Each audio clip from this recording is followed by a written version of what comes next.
Hello and welcome to my new video. In my last video I explained the UI policies, which includes overview, service catalog UI policy form, UI policy scripts and use cases. In this video I will explain the UI actions, which includes the overview, UI action control, UI action form, restricting UI actions and override for extended tables. So let's start with the overview.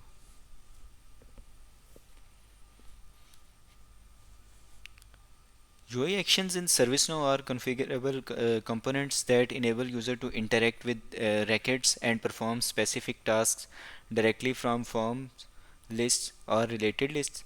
UI actions are rules that define custom actions or buttons on forms and lists. They provide a way to extend and customize forms and lists by adding buttons, context menu, items, or other elements that appear specific actions when clicked. Customizable UI actions empower organization to tailor ServiceNow to their specific needs, driving user adoption and engagement. UI actions can be tailored to meet the unique needs of each organization, enabling admins and developers to extend ServiceNow's functionality to address specific use cases. UI actions are created by writing JavaScript code within the ServiceNow script editor, enabling developers to leverage the full power of platform's scripting capabilities. It provides a user with quick access to common tasks, reducing navigation time and improving overall satisfaction. It automates repetitive tasks and streamline workflows, fostering operational efficiency and productivity.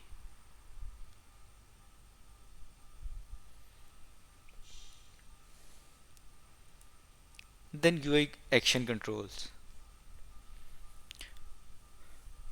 UI actions are created to provide control of, you can say that, a button on a form, a context menu on a form that appears when you open the form context menu, or right click the form header, the related link in a form, the button in the banner on the top of the list, a button at the bottom of the list, a context menu item on a list that appears when you open the list context menu and right click the list header, then a menu item for the action choice list at the bottom of the list, then a related link at the bottom of the list.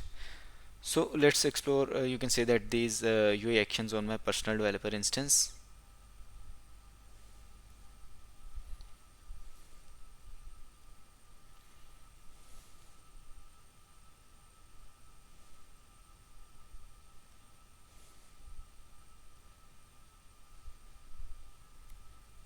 So for example, if I open the incident table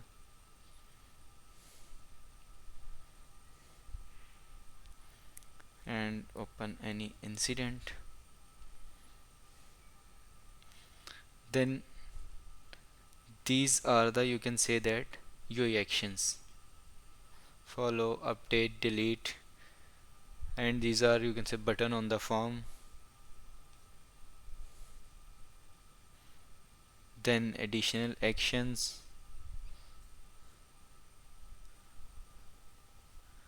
and you can say that list controls, and this is also you can say that UI action. By using this we can create a new incident or any new record. So these are, you can say that, different examples of UI actions.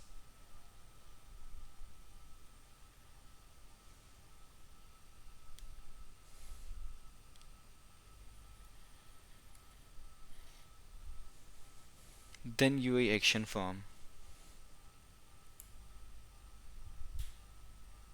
So let's explore the UI action form on the personal developer instance. For example, upon the UI action and under system definition, UI actions, and if I click on the new, then this is the form of UI action. UI actions are stored in the sys underscore UI underscore action table. So the first field is name, which defines the text that appears on the button, link, or context menu item. Then the next is table. The table defines the table on which the UI action is available. By default, the UI action also appears on the table that extend the selected table. For example, task action appear on the incident table. Then you can say that order, which defines the order in which the UI action appears. The order applies to buttons from left to right and the menu actions from top to bottom. Then action, you can say that action name, which defines the name to use when the referencing the UI action in script. Then active enables the UI action when selected. To disable the UI action, clear the active checkbox. Then show insert shows a button on new records that have not been inserted. Then show update shows a button on the existing records. Then client, the UI action executes its script in the user's browser, not on the server. When enabled, the on click field appears above the condition field.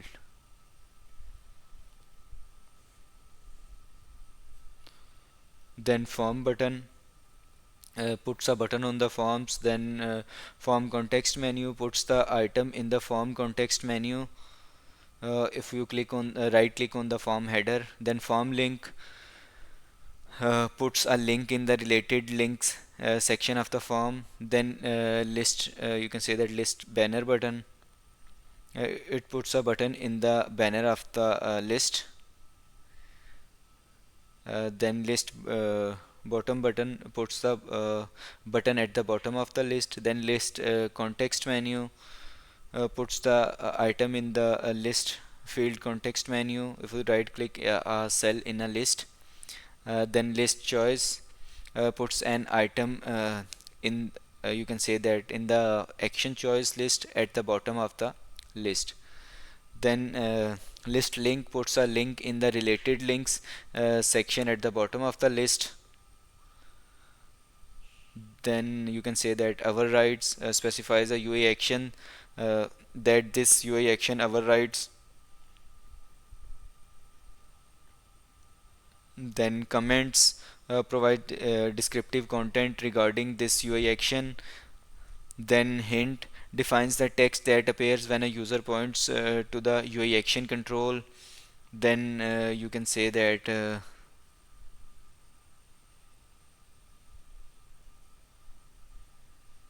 condition defines the condition that restrict when a UI action appears.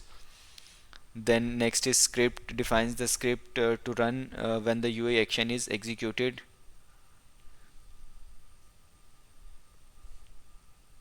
So these are, you can say that, different fields on the UI action form.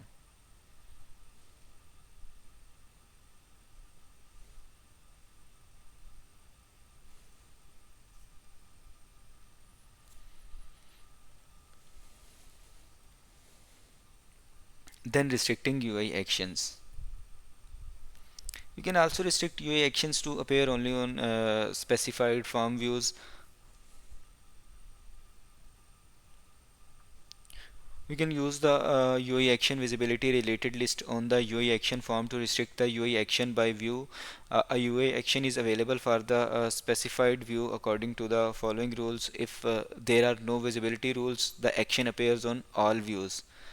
Any exclude rule on a given view means that the action does not appear on that view, and if there is at least one include rule, then the action appears only on views that are specially included.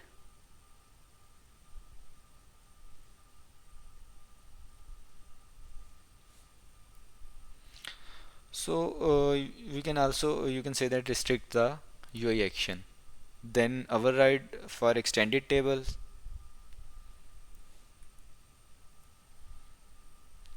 Can override or remove a UA action for a table that is extended from another table.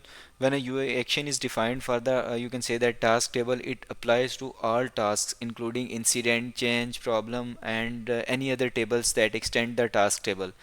Similarly, a global UA action applies to every table. However, you can override a UA action for a specific table. You can say that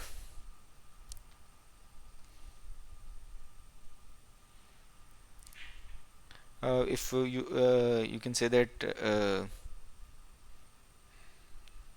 if we want to remove a UA action on the task table for only the incident table, then you can simply create a UA action on the incident table with the same action name.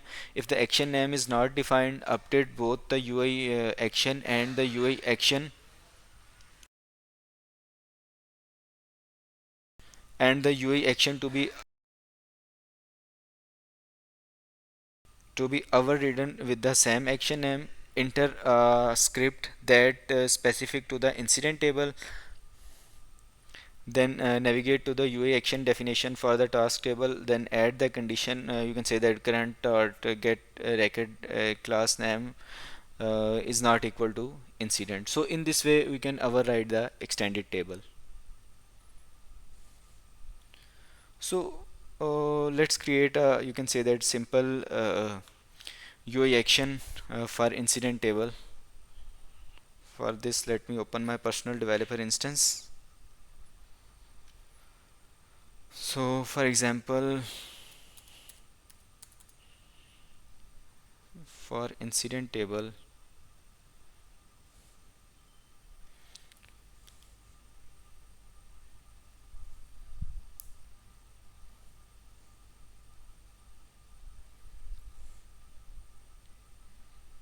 you can say that we create a UI action with of close on which when user clicks on the UI action, it close the incident. So for this, configure UI action, then create new,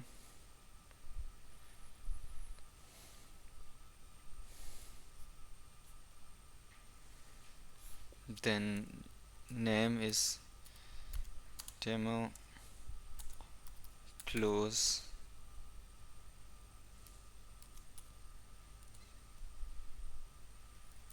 incident, table is incident and order is 100. Then it only displays on the you can say that update. Then it is form button because we want to show on the form. Then in script we write the current dot state is equal to 7. The state is equal to 7 means the close state. Then current dot update,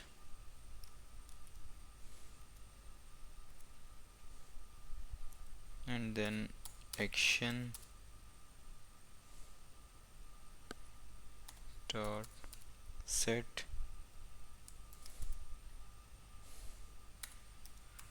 redirect URL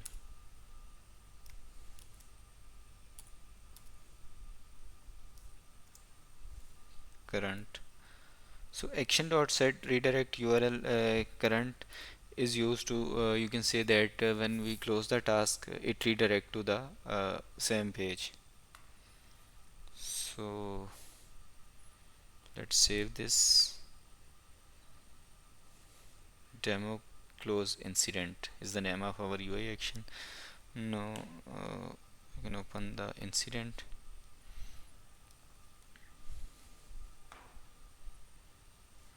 For example, we open this incident, You can see that the UI, so this is already in the closed state. So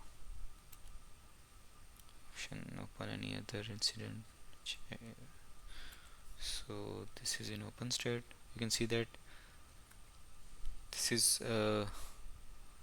the UI action which I just created, demo close incident. If I click on this, then you can see that it closes the in state, change the state to the close.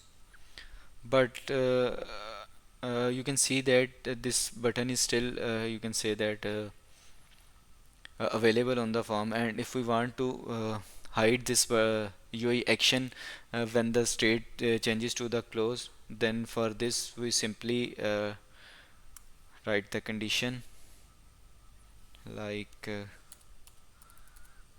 current dot state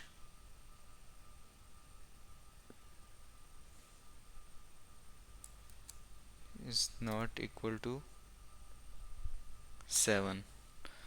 So this UI action only displays when the state is not 7, like when the incident is not in the, you can say that, closed state. So if I refresh this, and for example these are the incidents,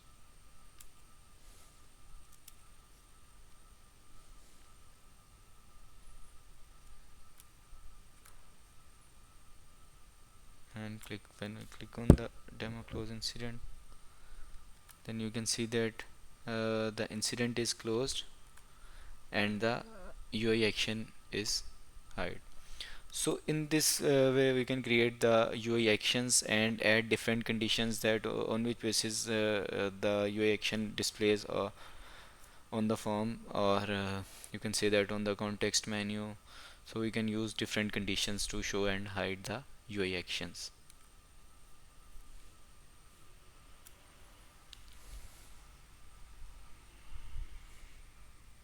So before I wrap up, let's quickly review that what I have covered in this session. So I explained the, you can say that, overview, UI action control, UI action form, restricting UI actions, and override for extended tables. So that's all for this session. In my next video I will cover the business rules. Thank you.